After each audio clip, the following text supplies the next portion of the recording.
Welcome to History's Lullaby, where we listen, we relax, and we drift into dreamland. My name's Ellis, and it's a true pleasure to be your guide tonight. Hey guys, tonight we're travelling back to 1430 Florence. But before you get excited, let's be real. You might not survive the first day. Imagine waking up in a world where indoor plumbing is a myth, and the only thing softer than your straw mattress is the mould growing on the walls.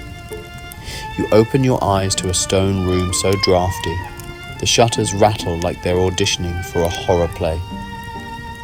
The mattress is a sack of straw that's definitely seen better days, maybe even better centuries. Your nose twitches at the smell, a mix of garlic from last night's dinner, the damp stone walls, and something furry. Let's not think too hard about that. Through the window, which is just a hole with wooden shutters, you hear shouts, "Fresh bread!" and "Mind the muck." That muck is exactly what you'll be stepping into. See, in 1430 Florence, streets are basically giant mud pies mixed with, well, let's say organic waste. Good luck finding a clean spot for your first steps. But here's the kicker. You're just a few blocks from the Duomo. That massive dome. It's still under construction, and the builders are probably arguing about bricks like it's a reality TV show. Maybe you'll spot a young artist named Filippo Brunelleschi yelling at someone. He's kind of the Steve Jobs of Renaissance architecture. So, before you settle in, if this little bedtime ritual speaks to you, feel free to hit that like button and subscribe. Let me know in the comments if you'd rather fight a medieval goat or eat a plate of boiled turnips. Spoiler, both are equally risky. Now, if you'd like, lower the lights just enough to let stories breathe. Imagine the candlelight flickering on those stone walls, the distant church bells, and the soft scurrying of probably rats. Whenever you're ready, let's dive into 1430 Florence.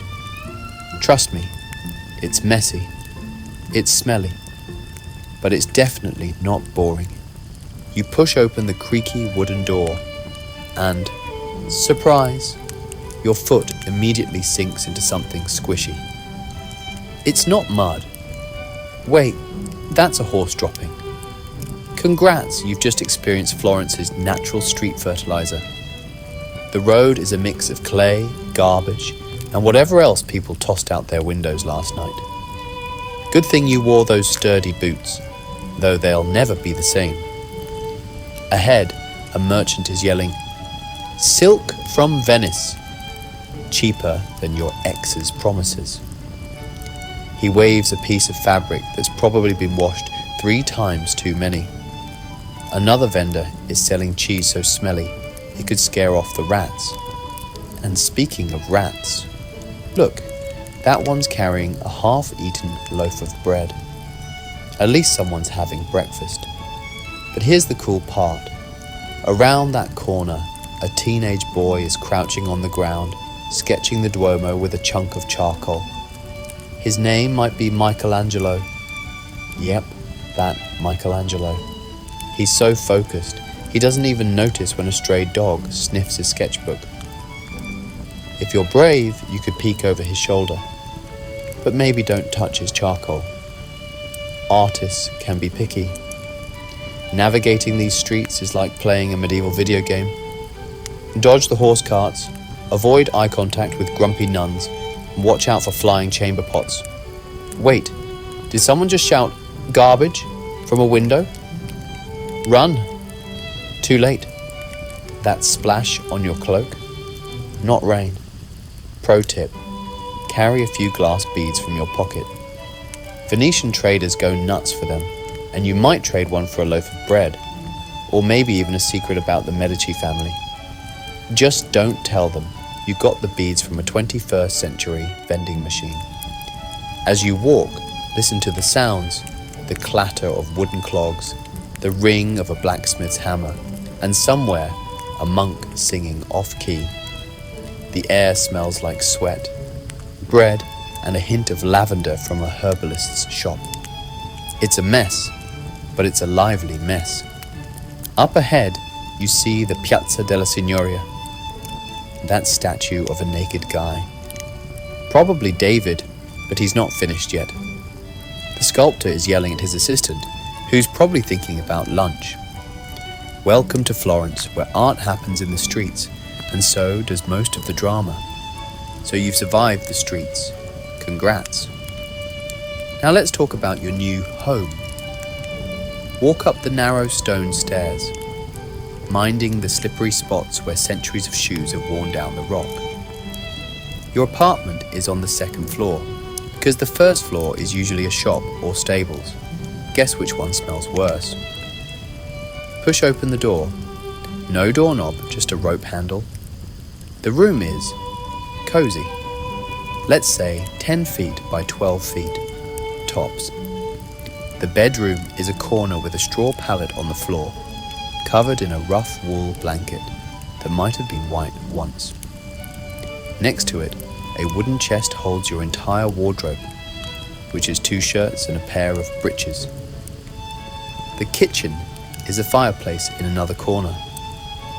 Good news, it can heat water and cook beans. Bad news, the chimney smokes more than a 1920s detective. Expect your eyes to water every time you light a fire. On the mantel, there's a clay pot for salt and a hunk of stale bread. Fancy. Now, the fun part. The toilet. It's a hole in the floor leading to a chute that dumps into the street. Yep, that's why people yell, "Garbage!" from windows. If you're lucky, your building has a shared outhouse in the courtyard. Good luck finding privacy. Pro tip, go early in the morning before it gets too exciting. Want to meet your neighbours? Through the thin stone walls, you hear a weaver's loom clacking and a woman singing a lullaby in Italian. Downstairs, the butcher is yelling at his apprentice. Upstairs, someone is practicing the lute, badly. It's like living in a noisy, smelly beehive. Let's talk about heating. Winters in Florence are chilly, and your apartment has 0 insulation. The fireplace helps, but you'll need to buy wood, which is expensive. Maybe trade one of your modern socks for a bundle. Trust me, they'll think it's magic fabric. At night, pile all your clothes on the bed and hope the straw mattress holds in some heat. Lighting is another adventure. No light bulbs here, just tallow candles that drip wax everywhere and smell like, well, animal fat. If you're fancy, you can get beeswax candles, but they cost as much as a week's bread. Maybe bring a lighter from the future. Just don't let anyone see it. They might think you're a wizard. Got any decorations? Probably not. The walls are bare stone, maybe with some graffiti from the last tenant. Hello, Giovanni was here 1425. If you're feeling creative, you could draw on the walls with charcoal. But good luck impressing Michelangelo with stick figures. Here's the best part. The rooftop. Climb the rickety ladder, and voila, a view of the Duomo's unfinished dome, the red-tiled roofs of Florence, and maybe a few chickens running around. It's the perfect spot to dry your laundry, which you'll do by hand in a bucket, or watch the sunset. Just don't lean on the edge. It's a long way down. Survival tip. Be nice to your neighbours. The weaver might give you scrap fabric and the butcher could spare a bone for soup. Also, invest in a good chamber pot, preferably with a lid. Trust me, running to the street toilet at 2 a.m. isn't fun when it's raining. So, yes, your medieval apartment is tiny, noisy, and smells like a combination of garlic and, well, you know. But hey, you're living in Renaissance Florence. Maybe you'll even see Leonardo da Vinci walking by your window. sketching flying machines that look like giant birds. Now that's a view worth the mud. Your stomach growls, so let's talk food. In 1430 Florence, breakfast isn't a bowl of cereal, it's a hunk of bread. Not the fluffy kind, but a dense sourdough loaf that could double as a doorstop. Dip it in watered down wine. Yes, wine for breakfast, to soften it. Good news, bread is cheap. Bad news, it's often made with barley or rye, so expect a grainy texture. Got a sweet tooth? Forget sugar, it's as expensive as gold. Instead, you might find honey on special occasions, but that's for the rich. Ordinary people eat fruit when it's in season. Apples, pears, or maybe a few berries. Just don't ask for a strawberry smoothie. They didn't exist yet. Lunch is usually a bowl of pottage. That's a fancy word for vegetable soup with maybe some meat. The meat could be beef, pork, or even horse. But good luck telling the difference. Vegetables are mostly beans, lentils, and cabbage, cooked until they're mushy. Spices. A pinch of salt if you're lucky. Maybe some thyme or rosemary from your windowsill. Dinner is more bread, more pottage, and if you're rich, maybe a piece of cheese. Speaking of cheese, Florentines love their pecorino, made from sheep's milk. It's so sharp, it could cut through your morning bread. Just don't leave it out. The rats will carry it away like a tiny cheese heist. Let's talk about drinks. Water is iffy. It comes from the Arno River, which is basically a sewer. So people drink wine instead, even kids. It's watered down and low in alcohol, more like a grape juice. If you're a monk, you might get beer, but that's rare. Coffee and tea, they won't reach Florence for another 100 years. Now, the fun part, street food. Wander through the Mercato Vecchio, and you'll find vendors selling roasted chestnuts, boiled chickpeas, and even fried artichokes. Just be careful. The oil is reused until it's black, and the chestnuts might be rotten. A local tip: buy from the vendor with the longest line. That means the food is fresh-ish. Got money to splurge? Go to a tavern. For a few pennies you can get a plate of tripe, cow stomach, which is a Florentine specialty. It's served with a tangy sauce, and locals swear it's delicious. If you're feeling adventurous, try lampredotto, boiled cow lung. Trust me, it's more popular than it sounds. Here's a weird fact. Florentines love sweet and savory together. Imagine eating a chicken pie with raisins and sugar. Yep, that's a thing. Or serving fish with honey sauce. It might sound strange, but after weeks of plain bread and beans, the sweetness is a welcome surprise. Survival tip: bring some modern spices from home. A pinch of cinnamon or nutmeg will make your pottage taste like a 5-star meal. Just don't let the locals see you using them. They might think you're a witch or a really fancy chef. Now, the bad news. Food safety is a joke. Meat is often rotten, and vegetables are grown in soil fertilized with, well, you know. To avoid getting sick, cook everything thoroughly and peel any fruit you eat. Also, don't trust milk. It's usually watered down and full of germs. But here's the good news. Florence is a foodie city, even in 1430. The Medici family throws lavish banquets with peacocks roasted in their feathers and pies shaped like castles. While you might not get invited, you can peek through the palace gates and imagine what it's like to eat like a king. So yes, your diet will be mostly bread, beans, and wine. But hey, at least you won't go hungry, as long as you don't mind eating the same thing every day. And who knows, maybe you'll discover a love for boiled chickpeas and sourdough that even modern Florence can't match. Now, let's tackle the tricky topic of staying healthy in 1430 Florence. Spoiler alert, it's harder than avoiding horse droppings on the street. Imagine a world where medicine means drinking boiled herbs or letting a barber poke you with a sharp tool. Yeah, it's not exactly like visiting your modern doctor. First, let's talk about the big bad, the plague. No, not the bubonic plague that killed half of Europe in the 1300s, but it's still around.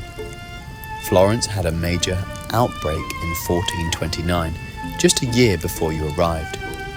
People wear bird-shaped masks filled with herbs to filter the air, but trust me, those masks look scarier than the disease itself. If you get a headache, don't reach for Advil. Instead, you might try a poultice made from crushed rose petals and honey, slapped onto your forehead. For a cough, drink warm wine mixed with crushed garlic. Does it work? Maybe not, but it's better than the alternative, bloodletting. Bloodletting is the medieval version of a spa day, except instead of a massage, a barber, yes, the same guy who cuts your hair, will make a small cut on your arm and let you bleed into a bowl. The idea is to balance your humours, but it usually just makes you dizzy. Pro tip: bring a modern bandage to stop the bleeding. They'll think you're a medical genius. Got a cut? Forget Neosporin. You'll need to find a herbalist who sells a paste made from mouldy bread and spider webs. Wait, spider webs. Yep, they thought they helped stop bleeding. If the cut gets infected, things get worse. You might need to burn the wound with a hot iron. No anesthesia, just a stick to bite on. Ouch. Now, let's talk about dentists. There are no gentle cleanings here. If you have a toothache, the dentist, who is probably also a blacksmith, will yank it out with pliers. No Novocaine, just a swig of wine to numb the pain. Good news, toothaches are rare because most people lose their teeth by age 30 from eating all that hard bread. Here's a strange one: urine analysis.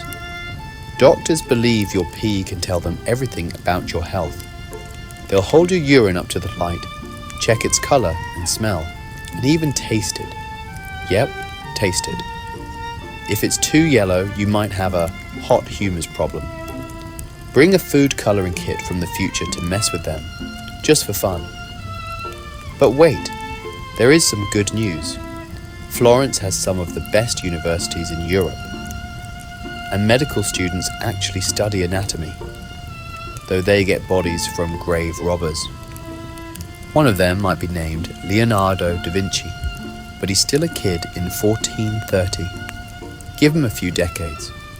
Survival tip: bring a first aid kit from home. Bandages, antiseptic, even a few painkillers. Use them sparingly and never let anyone see you open the kit. They might accuse you of witchcraft.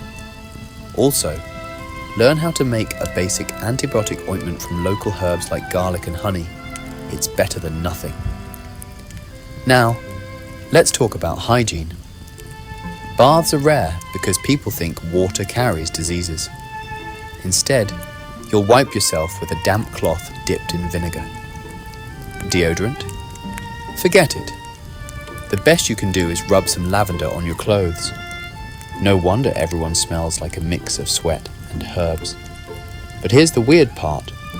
Florence is actually cleaner than most medieval cities. The Medici family has ordered regular street sweepings, and there are public latrines, though they're still gross. Just don't drink from the Arno River. Even the locals know that's a bad idea. So, staying healthy in 1430. Florence is a mix of luck, common sense, and a bit of magic, or what passes for magic. You might survive a cold, but a serious infection could be deadly. The key is to avoid getting sick in the first place. Eat cooked food, drink wine, and stay away from anyone who looks like they have the plague. As you lie in your straw bed, listening to the church bells ring, you might wonder, is it worth it? Yes, because you're living in a time when art and science are booming, and every day is an adventure. Just don't forget to pack that first aid kit. You'll need it. So, you've survived the streets, your tiny apartment, and even the questionable food. Now, let's dive into daily work and play in 1430 Florence. Spoiler, it's not all painting and poetry. Most people are too busy trying to make a living to worry about creating masterpieces. Let's start with work. If you're a man, you might be a merchant, selling cloth or spices in the Mercato Nuovo, or maybe a craftsman, a blacksmith, a carpenter, or a goldsmith. Women, you're probably a weaver, a seamstress, or a cook. Kids, they start working as apprentices as young as 10, sweeping floors or running errands for masters. Being a merchant is tricky. You have to haggle for every sale. And trust me, Florentines are tough negotiators. "This silk is worth a fortune," you shout. "More like a penny," the customer replies. Bring a calculator from the future to impress them. Just don't let them see the glowing screen. Artists have it tough too. They work in workshops, copying designs and mixing paints. Michelangelo, who's still a kid, might be grinding pigments for hours. If you're lucky, you'll get a commission from the Medici family. But expect them to change their minds 50 times before the project is done. Now, let's talk about the cool jobs. Being a banker in Florence is like being a rock star. The Medici family runs the biggest bank, and they're so rich they basically control the city. If you can read and write, you might get a job counting coins. Just don't lose track of the numbers, or you'll be in big trouble. Got a creative side? Become a street performer. Play the lute, juggle, or do acrobatics in the piazza. People will toss you coins if you're good, or tomatoes if you're bad. Pro tip, practice a modern magic trick, like making a coin disappear behind your ear. They'll think you're a wizard, but in a fun way. Now, let's move on to play. Florence loves festivals. The most famous is the Feast of John the Baptist, held every June. There are parades, fireworks, which are more like loud explosions, and even a bull run through the streets. Just don't get trampled. Medieval bulls don't care about tourists. If you're into sports, try Calcio Fiorentino. It's like soccer, but rougher. More like rugby mixed with wrestling. Players wear leather armor, and the game often ends with broken bones. Spectators bet on the teams, shouting insults at the losers. It's wild, but definitely entertaining. For a quieter night, visit a tavern. Drink watered-down wine. Listen to poets recite verses and play board games, like chess or backgammon. Just be careful with the dice. Some locals are experts at cheating. Bring a deck of modern playing cards and teach them poker. They'll be amazed by the new game. Here's a fun fact.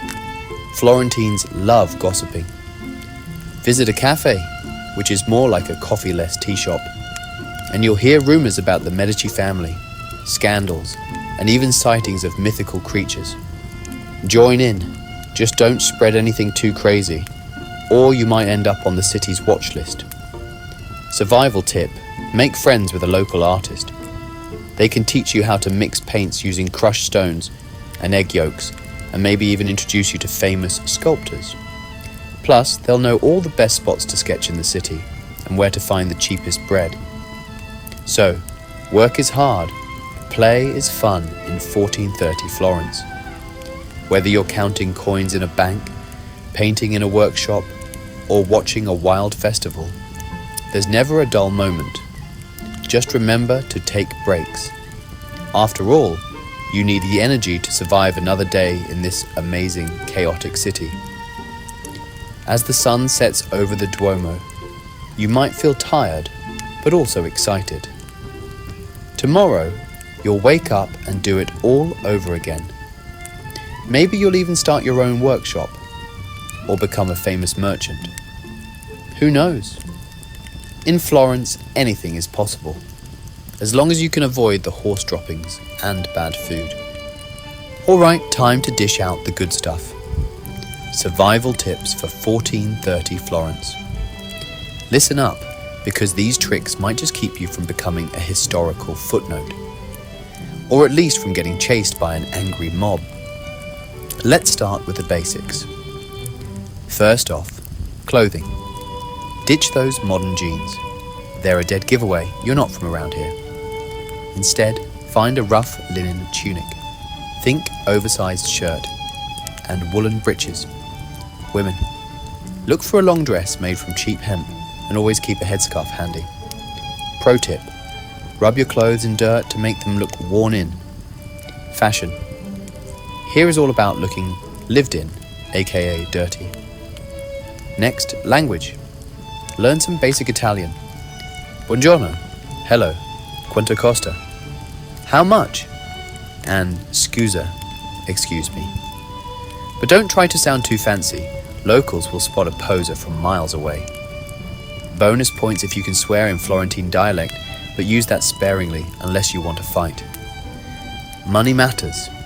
Florence uses florins and ducats, but as a newbie, stick to small coins like denari. When haggling, pretend you know what you're doing. Squint at the item, shake your head, and offer half the asking price. If the vendor laughs, you're probably too low. But hey, it's a start. Now, the fun part. Modern items that'll make you a legend. Bring a pack of playing cards. Poker will blow their minds. A pocket mirror. They'll think it's magic. But the real gold? Glass beads. Venetian traders go nuts for them, so trade a few for food, info, or even a ride on a merchant ship. Just don't let anyone see you pull them out of a Ziploc bag. That's witchcraft territory. Want to make friends? Bring sugar. It's rarer than diamonds here, so a spoonful in someone's wine will buy you instant BFF status. But use it wisely. Too much, and people will think you're a spy for the Medici. Safety first. Avoid dark alleys at night, not just for robbers, but for the night soil, aka poop, that gets dumped there. Carry a torch if you must go out, and never, ever drink from the Arno River. Seriously, even the ducks look sick after swimming there. Art lover. Hang out near workshops. Michelangelo, still a teen, might be sketching in the piazza. So bring a modern sketchbook and ask to swap drawings.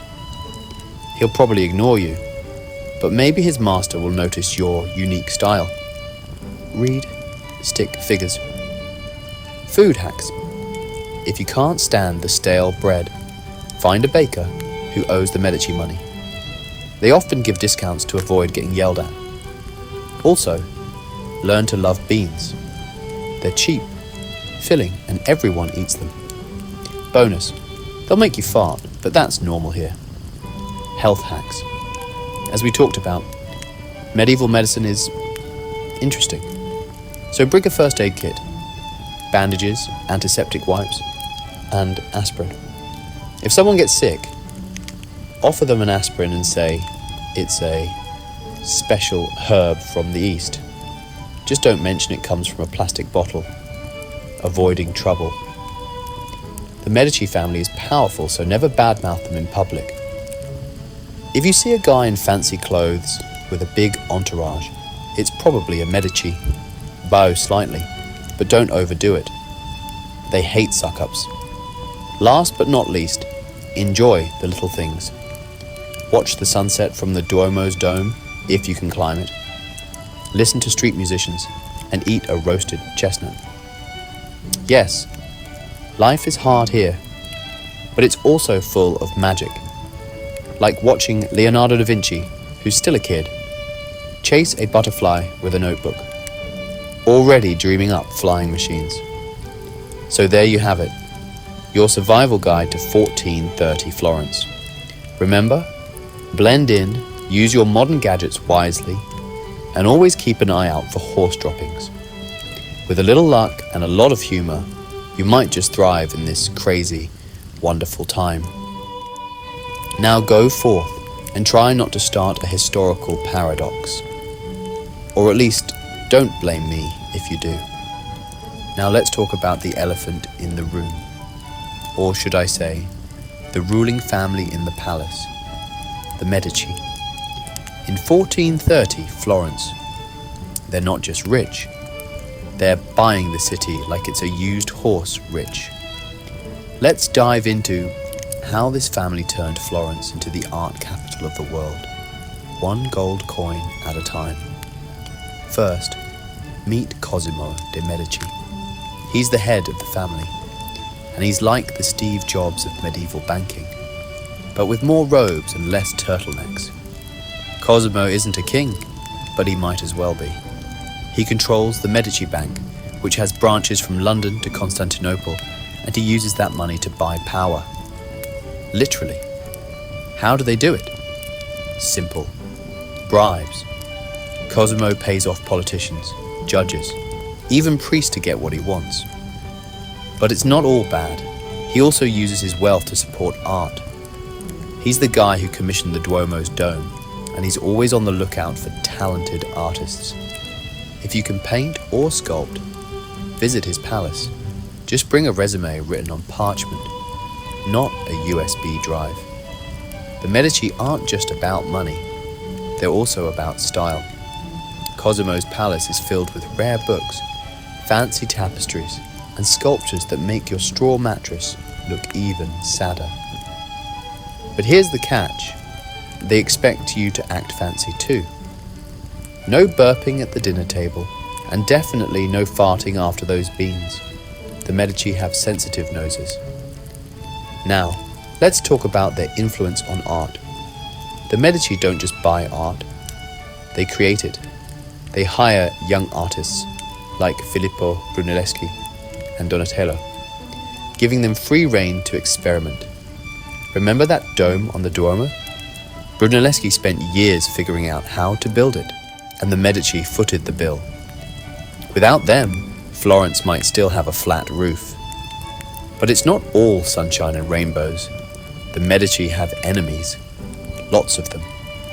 Other rich families like the Albizzi hate them for stealing the spotlight.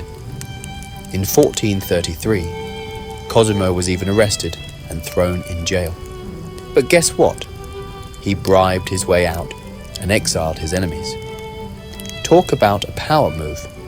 Here's a fun fact. The Medici are big on education. They fund universities and libraries, and Cosimo himself is a huge book nerd. If you can read Latin, you might get a job in their library. Just don't spill wine on the ancient manuscripts. They take that stuff seriously. Want to impress the Medici? Bring them a gift.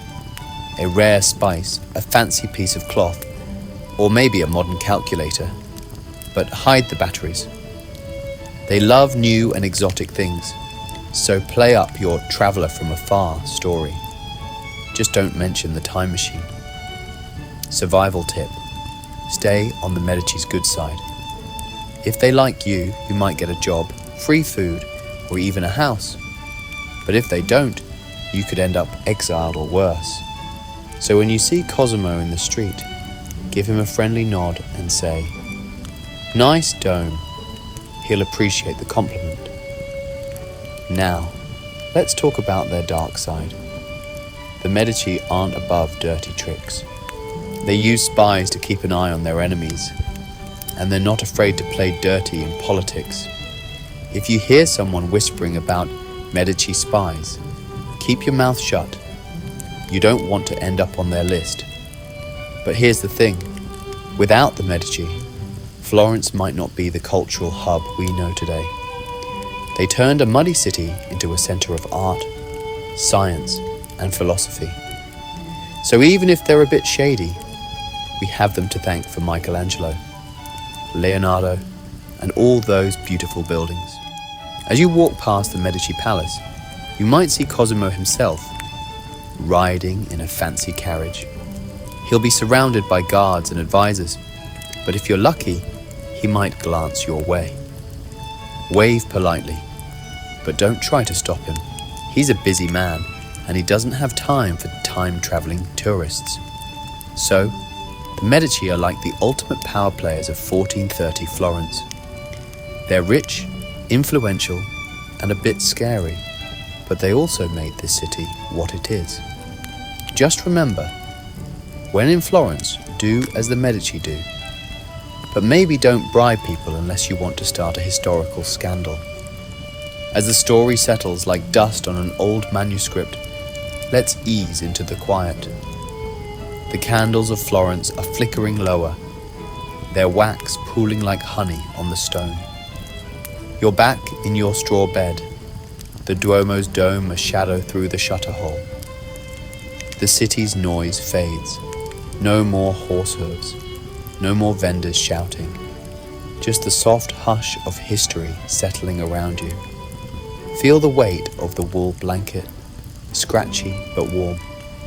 Hear the distant church bells, their chimes blending with your breath. The day's adventures, muddy streets, sourdough bread, the Medici's golden dome, float like leaves on a slow river. No need to fight the tiredness. It's as natural as the Arno's current. In this half-dream, you might see young Michelangelo sketching by candlelight, his charcoal moving gently.